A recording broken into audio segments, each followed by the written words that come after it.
அஸ்ஸலாமு அலைக்கும் நண்பர்களே. இன்று நாம் பார்க்க போகும் கதை உலக வரலாற்றில் மிகப்பெரிய இறை நம்பிக்கையின் சின்னமாக விளங்கும் ஒரு நிகழ்வு. அது நபி இப்ராஹிம் அலைஹிஸ்ஸலாம் அவர்களின் தியாக கதை. பல ஆயிரம் ஆண்டுகளுக்கு முன்பு மக்கள் சிலைகளை வணங்கி வாழ்ந்த காலம் அது.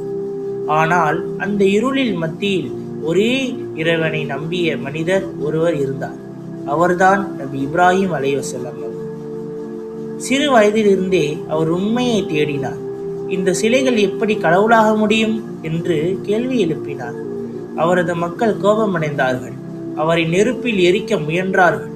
ஆனால் அல்லாஹ் அந்த நெருப்பையே குளிர்ச்சியாக மாற்றினார். இப்ராஹிம் நபியின் இறை நம்பிக்கை நாளுக்கு நாள் உயர்ந்தது. காலம் கடந்தது. இப்ராஹிம் நபி வயதாகிவிட்டார்.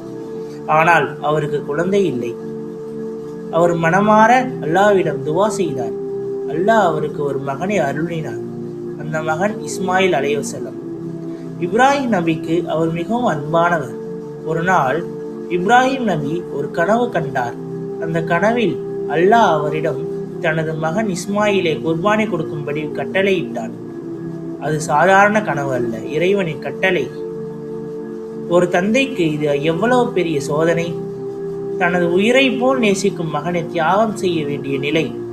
அடுத்த நாள் இப்ராஹிம் நபி தனது மகனிடம் மெதுவாக கூறினார், மகனே, நான் கனவில் உன்னை அல்லாஹ்வுக்காக குர்பானி செய்வதை பார்த்தேன்.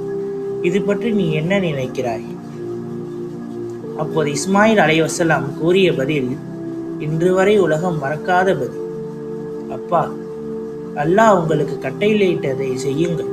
இன்ஷா அல்லாஹ் என்னை நீங்கள் பொறுமையாளர்களின் காண்பீர்கள். என்ன ஒரு இறை நம்பிக்கை! ஒரு தந்தை, ஒரு மகன், இருவரும் அல்லாஹ்வின் கட்டளைக்காக முழுமையாக தயார். அவர்கள் இருவரும் மினா என்னும் இடத்திற்கு சென்றார்கள். இப்ராஹிம் நபியின் கண்களில் கண்ணீர், ஆனால் இதயத்தில் இறை நம்பிக்கை. அவர் தனது மகனை படுக்க வைத்து கண்களை மூடி அல்லாஹ்வின் பெயரை சொல்லி கத்தியை நகர்த்தினார்.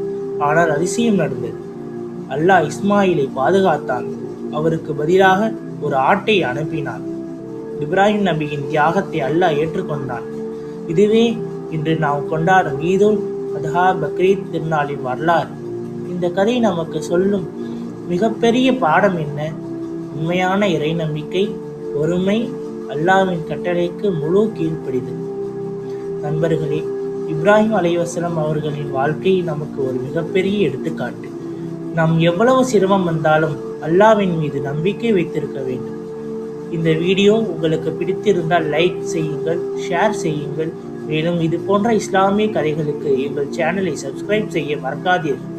அஸ்ஸலாமு அலைக்கும் வரஹ்மத்துல்லாஹி வபரகாத்துஹு.